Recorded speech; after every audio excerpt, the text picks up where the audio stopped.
This is ABC 7 News at 7, your Suncoast News. We're here for you. Hi, I'm Ray Collins. Alan is off tonight. Our top story, the Sarasota Police Advisory Panel plans to launch a new study on the link between arrests and mental health issues. The chief says of the nearly 3,000 arrests the department makes each year, up to 1/3 involve individuals with mental illness or addiction issues. So now their independent police advisory committee will study the link. Independent Police Advisory Panel is going to do some research on mental health and how many arrests and issues associated for law enforcement that mental health has for our police officers, and the dangers, the inherent dangers of individuals that aren't getting the help that they need, and how police are engaging with those individuals out on the street, and maybe come up with some solutions and funding sources to try to deal with that. And once the numbers are compiled, the chief hopes to develop a crisis response team to provide an alternative to arrests. New development is recommended along major roadways in Manatee County. The Planning Commission is nudging the County Commission to change its comprehensive land use plan. The Planning Commission is suggesting more development along urban corridors like US 41, Cortez Road, State Road 70, and Manatee Avenue West. The proposal could triple the amount of residential development while doubling office and retail space as well. The proposal requires approval from the County Commission. Meantime, Bradenton hoping to be a new destination for foodies. That's right, the EDC there has plans to create a culinary arts market district near the Village of the Arts. We're really going to help our residents and visitors understand the great assets, not only in the village, but Old Main Street on Riverwalk, in terms of dining opportunities ranging from bakeries to the variety of restaurants we have. City leaders hope the move will create jobs and attract more visitors to that part of Bradenton. To the south now, Venice Library has a new location coming up soon, but as it gets built, a temporary site is being set up in the meantime. Sarasota County Commissioners agreed to keep the library on the island, building a new location at the cultural campus. In the interim, improvements are being made to the library's temporary home at the Hamilton Building. Well, it's going to be in great shape once the county puts in over $250,000. So that's a significant amount of taxpayer money. The Venice Library closed earlier this year due to hazardous mold. Right now, residents are checking out their books in a room in the nearby Venice Community Center.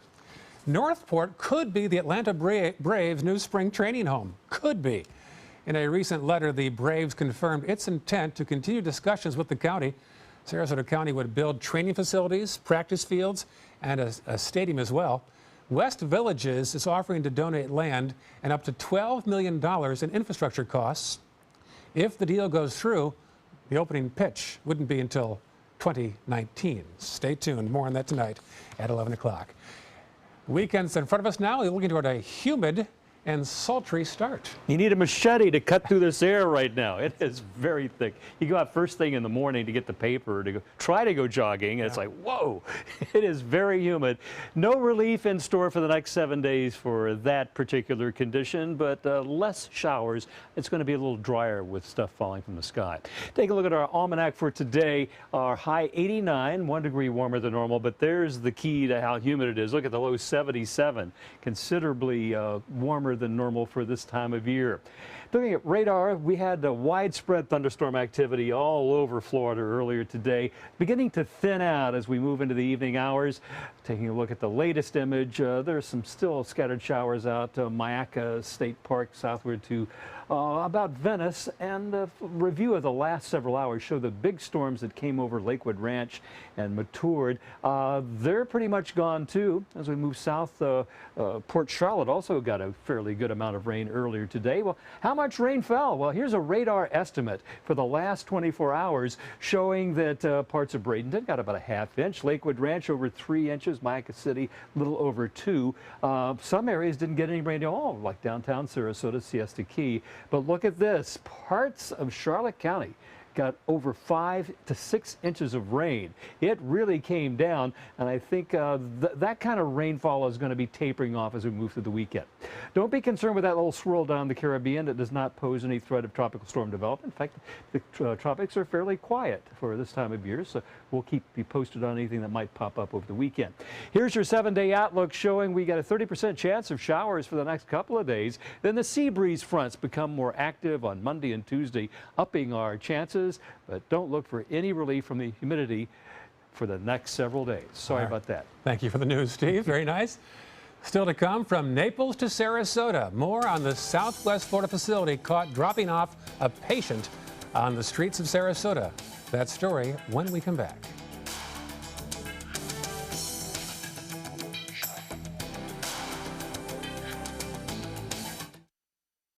At ABC7, our entire weathercast is dedicated to the Suncoast, and now we bring it to you like never before with the all-new official Suncoast forecast. Beach and boating forecast. The winds will be out of the northwest at 10 knots. Now, with the most advanced graphics and technology, we bring you weather where you live, pinpointing right down to your neighborhood. Zooming into the Sarasota Bayfront, The all-new official Suncoast forecast, only on ABC7, your Suncoast News. We're here for you.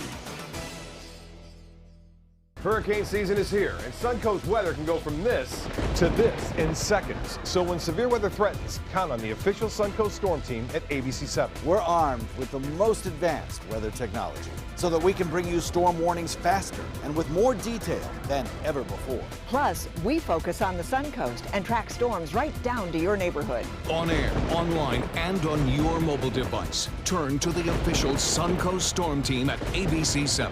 We're here for you. ABC7's Pump Patrol, a list of the Suncoast's cheapest gas on mysuncoast.com. That's Chuck, proud homeowner, regular do-it-yourselfer. Today he's attempting an electrical repair. This is Pablo. He's an electrician with Mr. Sparky. How's he doing, Pablo? Terrible, Mike. Yeah. What Chuck doesn't realize is that almost 68,000 home fires are caused every year by electrical problems. What? If you don't have the proper tools and training, he's liable to start the next one. Little help here! That's what I'm talking about. Call 888-8-SPARKY. You might want to write that number down. Well, this story has caused quite a buzz in the area. About 3 weeks ago, a homeless, drug-addicted sex offender from Naples was dropped off against his will on the streets of Sarasota. Our Kate Flexner went down to Southwest Florida to see if this is a regular pattern. It all started here at Sarasota's Salvation Army, where a man says he was dropped from a psychiatric facility more than 100 miles south in Naples. There's been the suspicion of this for quite some time. But now there's real evidence leading the city of Sarasota to file a formal complaint with the state. We've been able to verify it. We've actually caught what should be a respected agency literally red-handed doing dumping. A Naples-based psychiatric and substance abuse center called The Willow allegedly dumped one of its patients, Chad Stacy, against his will in Sarasota, leaving him on the Salvation Army's doorstep. In an interview with the Sarasota Police Department, Stacy describes what happened when the facility told him his Medicare credits were up. They surrounded me, threatened to call the police on me if I didn't pack my stuff and get ready to go. And what did they tell you that you were going? Sarasota to be homeless. That's the Salvation Army. An initial police report shows this is, quote, a common practice for The Willow. So ABC7 headed to Naples for some answers. But as soon as we walked in the door... Hi, we were just looking to... You can walk out. Okay, we can walk outside? That's fine. So we stepped outside. You're asked to leave? Okay, you want us to leave? No, yeah, it's private property. Okay, we were hoping to talk... There's no cameras, there's no cameras inside our hospital. That's fine, but we were hoping to talk to an administrator about patient care. No comment? Okay, thanks. No one at the Willow would talk to us, so we went to the local homeless shelter, St. Matthew's House, and found the president and CEO, Van Ellison, was quite familiar with the Willow. We found that people being discharged from the Willow were not stable, were not able to abide by simple rules in a program like ours, and weren't capable of self-care. And we couldn't coordinate with them. They wouldn't coordinate with us for discharge. People were just dropped off here. Ellison worked at the Willow for 5 years while it was under different management, but says after he left, the facility earned the reputation of discharging patients before they were stable and healthy. I don't know of anybody locally that works with them at this point because of the way that their discharge planning has been done. He says a proper discharge plan is crucial in cases of mental health and addiction. The reality is we do better care when we coordinate with our local providers to make sure that they're stable and that they're placed here appropriately.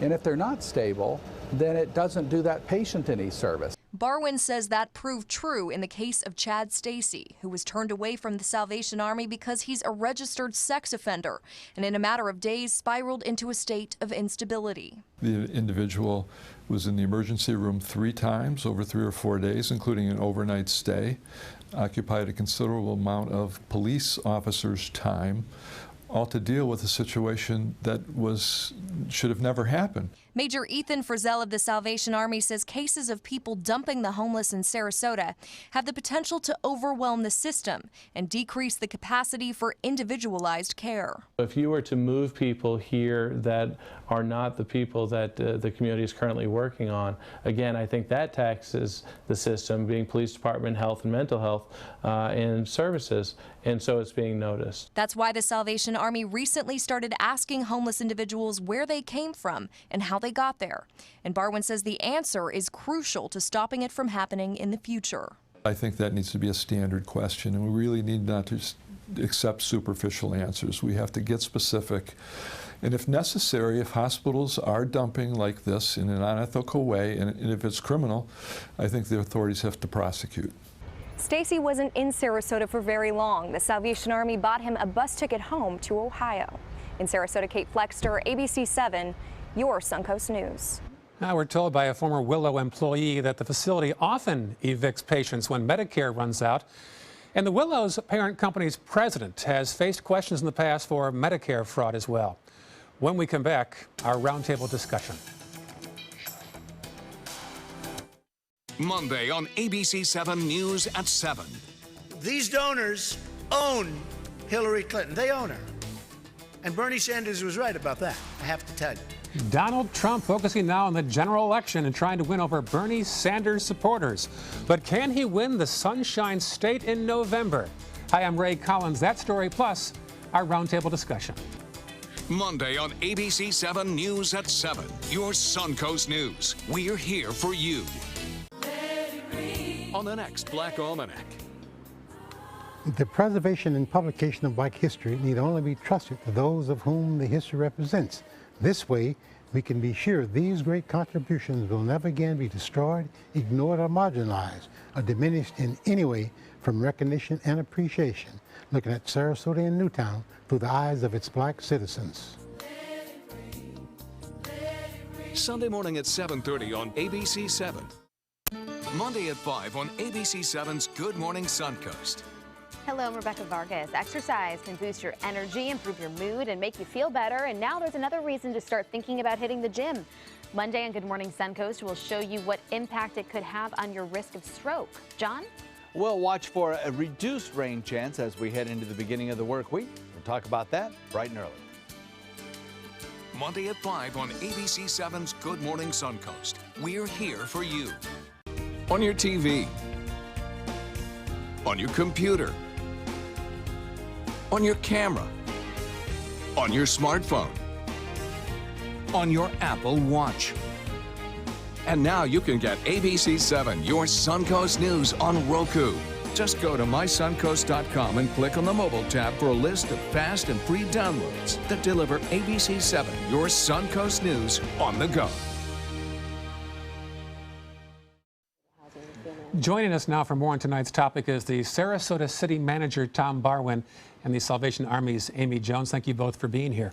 Good evening. Tom, what was your first reaction as city manager when you heard that a facility in Naples was dropping off a sex offender, homeless person on the streets of Sarasota?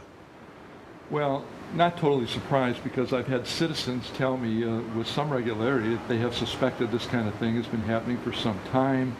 I've had folks who live downtown say that they were walking their, they've told me they've been walking their dog in the morning at the crack of dawn, and they've seen a van pull up to Five Points Park and unload a half a dozen people who appeared to be homeless. So, but nonetheless, not totally surprised, but very disappointed once we dug into this and found out how it happened and what had happened. And you filed a state complaint, a formal state complaint. What do you hope comes of that? Well, I'm hoping there's a thorough investigation, and I've been assured that there will be. I've talked to the management and supervision of this division, and they will take about 30 to 45 days to investigate this case and the files. I hope they have the opportunity to talk with the investigator. And then, if these allegations are verified, I would hope there would be sanctions against the Willow. And but they don't know, the state doesn't know if it rises to that level yet, because apparently when they just drop somebody off 125 miles in 2 counties away against their will, that doesn't rise to the seriousness of immediate sanctions apparently. But I think we have some opportunity to push that. In the least, the Willow has to come up with a correction plan and hopefully stop what appears that they have admitted is a common practice. Have you been tempted to call the Willow directly, one-on-one, and talk to him? I have attempted to call the Willow, and just like Kate Flexer's experience, our calls were not responded to. And you're the city manager. Not only do they not allow cameras in, they don't allow city managers' calls in either. Interesting to note. And Amy, when he got to your gates at the Salvation Army, he was not allowed in, correct? That's correct. He can't stay at our facility because we have families that stay in apartments right on the campus. But we were able to help him. We're going to treat him like any other person that shows up. We're going to offer choices for services. And you've got a system where you right away can find out he is a sex offender. I imagine he didn't have a lot of ID on him. How do you find that out? Well, our caseworkers and our case managers work with every client that comes to the door, and we do a series of initial intake checks. And that's how you found out? That's correct. And where is he now? Do you know? Yeah, he was, we were able to provide the service of a trip home. Our goal always is the outcome of stable housing. He had a family member and a place to go in Ohio, so we were able to successfully send him back to stable housing. Tom, I'm going to play devil's advocate now with you. I know you can't reach me across the table and take a swing, so let me just lob this one to you. Long arms. You do have long arms. 10, 12 years ago, Sarasota was called the meanest city in the country. Yes, isn't that an irony? Some people wonder if perhaps the pendulum has shifted now in the other direction. Word has gotten out that we're now one of the friendliest cities toward the homeless, and that is what has caused the onslaught of people who are homeless in Sarasota. Well, you know, as far back as I've been able to look back at the city's history, the city has always been a compassionate community. The Salvation Army's expanded shelter has been in place, I believe, since 2003, or quite a while. There was a shelter here before that. The Willow staff has been quoted as, when asked by Lieutenant Jarris from the Sarasota Police Department, why did you send this individual to Sarasota?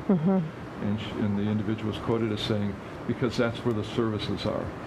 Well, our services are at capacity, and the Salvation Army is not a mental health hospital.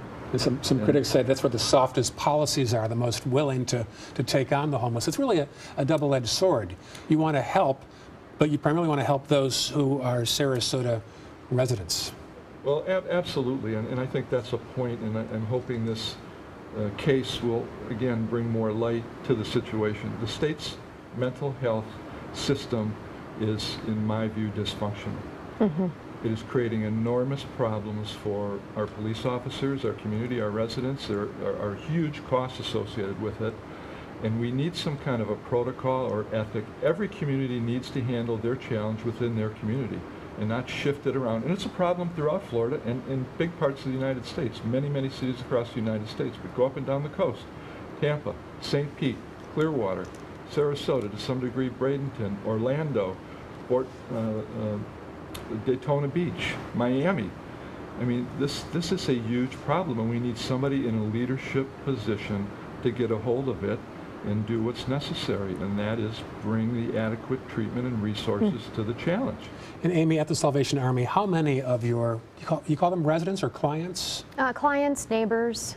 Neighbors. How many are from this area and how many are from out of the area? Well, interestingly, the more they get engaged in case management services, the more we're able to get better information. So for those who are coming just for a one-night stay, we're not able to get as much information, but even those, out of those, there's over 40% that are definitely from Sarasota. Some are unknown. A lot of those are from Manatee. Once they get engaged in case management services, we're able to verify that 84% are from Sarasota County. Now, I've lived here about a dozen years, and those who've been here that long as well realize that in the past few years, the floodgates have opened. There's been a discernible change in the number of homeless on our sidewalks, and you have felt it You've been there just 2 years, I realize, but have you seen a bit of a change in your 2 years? I've seen the sidewalks clear, and then there seems to be, you know, a recurrence. So they do shift around within our own parameters of Sarasota and Manatee counties. Our numbers have not gone up. We're actually lower. We've decreased the number who are staying overnight because our quality of life by choice model, the whole goal is to house people. We're not so much focused on homelessness as we are in providing housing solutions. Now, you've got a threshold, though. You don't take everybody. Just because your numbers went down doesn't mean that the need is being taken care of. It might mean they don't qualify to stay. Some do not qualify to stay, but that's not the norm. That's the exception. Tom, do you think progress is being made on the homeless issue in Sarasota? Well, I do. I think there's been a lot of progress, and our homeless outreach teams believe the numbers are down as well, Ray. The individuals that are here are highly visible. They create a disproportionate demand on police services. But over the past 2 years, our street caseworkers, along with the social service agencies in the community, have housed 150 homeless veterans, taking them off the streets through the VA programs. So, you know, it proves that works. But, you know, it's only been a small reduction in our overall numbers. But I think that, you know, they're attracted to the shelter, to the Resurrection House, to where, you know, food and services. There are hundreds every month that we don't see on the street, though, because they are sustainably rehoused. And if we had access to more housing, we would be able to get people rapidly rehoused. And 40% of the individuals, when surveyed, are self-reporting serious mental health issues, and that many more equal in terms of substance abuse.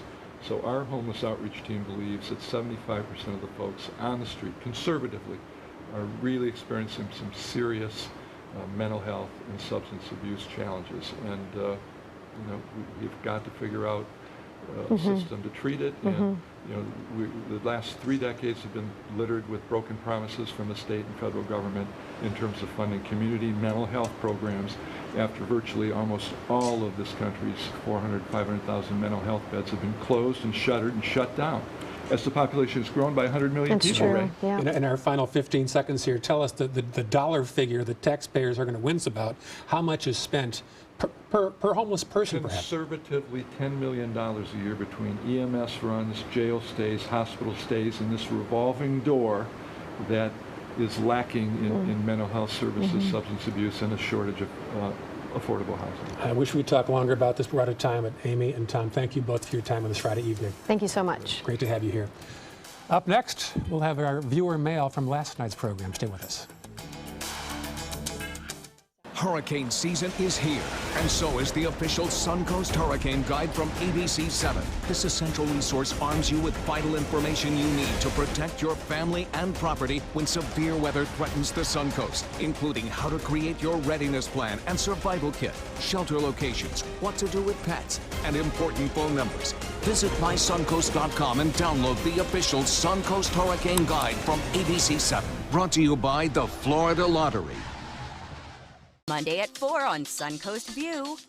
With new products and technologies constantly evolving, even being pregnant isn't the same as it used to be. I'm Stephanie Roberts. On Suncoast View, one of our trend experts is expecting. She's found the latest and greatest pregnancy items to share with us. We learn more about celebrating the 151st Juneteenth anniversary here in Sarasota. Dr. Jenny is back and Table Creekside in the kitchen. Monday at 4 on Suncoast View. At SWC Properties, we pride ourselves in providing to you the very best in customer satisfaction, and the secret's getting out. Maybe that's why so many people have chosen to list their homes with our friendly and qualified agents. After all, it only makes sense to list with a growing agency that markets in so many places. To list your home with SWC, give us a call at our Sarasota office. And don't forget to watch the House to Home Show every Saturday night here on ABC7. It's simple. We just market your home better. Monday on ABC7 News at 7. These donors own Hillary Clinton. They own her. And Bernie Sanders was right about that, I have to tell you. Donald Trump focusing now on the general election and trying to win over Bernie Sanders supporters. But can he win the Sunshine State in November? Hi, I'm Ray Collins. That story plus our roundtable discussion. Monday on ABC7 News at 7. Your Suncoast News. We're here for you.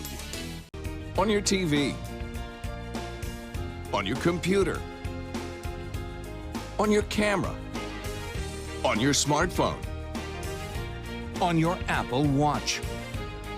And now you can get ABC7, your Suncoast News, on Roku. Just go to mysuncoast.com and click on the mobile tab for a list of fast and free downloads that deliver ABC7, your Suncoast News, on the go. Welcome back. Holmes Beach is considering using license plate cameras. The cameras take a picture of every vehicle that comes into the area and scans every license plate. If there's any criminal information connected to the tag or the driver, police are sent an alert. Longboat Key, Sarasota, and Bradenton are using similar technology. The ACLU says it's a violation of privacy. Here's what you had to say. Skip Coyne writes, I don't like the concept, but it's hard to fight. Jessica Runk said, major violation of privacy rights. I have nothing to hide, but I don't think they have the right to scan me. Seriously? Wow, Holmes Beach, wow. Alexandria Shaughnessy writes, I think it's great. I'm not a criminal, so I'm not worried, especially with all the outsiders from God knows where that come here. Amy Monday tells us, as free people, we're supposed to be able to move around the country without being tagged and tracked. How do you feel about this topic? Go to our Facebook page at facebook.com/news7. That's our time for now. I'm Ray Collins. Haley is here on Monday for Ellen. Have a great weekend. We'll see you at 11 o'clock tonight.